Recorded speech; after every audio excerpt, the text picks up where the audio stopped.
ইমান দিন যে লাগিছে জুবিনদাৰ ন্যায়ৰ বাবে আজি চাওঁতে চাওঁতে এটা মাহেই সম্পূৰ্ণ হ'ল মাত্ৰ এটা দিনহে বাকী আছে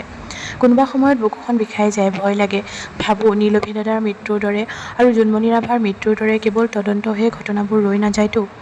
কাৰণ জুবিনদাৰ ন্যায় আমাক লাগিবই আজিলৈকে যিমান ঘটনা ঘটিছে আমি কেৱল তদন্তই দেখা পাইছোঁ কেৱল জাষ্টিচ বুলি লিখাই দেখা পাইছোঁ কিন্তু ন্যায় কাৰো ক্ষেত্ৰতে দেখা নাই কিন্তু জুবিনদাই ন্যায় পাবই লাগিব কথাবোৰ ভাবি ভাবিয়ে মই আহি কলেজ পালোঁ এটেণ্ডেঞ্চটো দি ক্লাছৰুমলৈ গ'লোঁ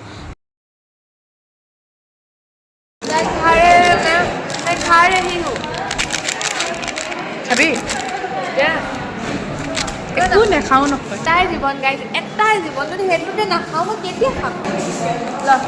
মাথায় কাম কৰা নাই बहुत ভাল ছোৱালী গাইছ पास बबलू को लेकू नहीं खाता है ओनली सेंटा फूड खाता है पार्थ তাৰপিছত অকণমান কামৰ বাবে বজাৰলৈ আহিলোঁ ইয়াতে ফুচকা খালোঁ দেখাবলৈ নহ'ল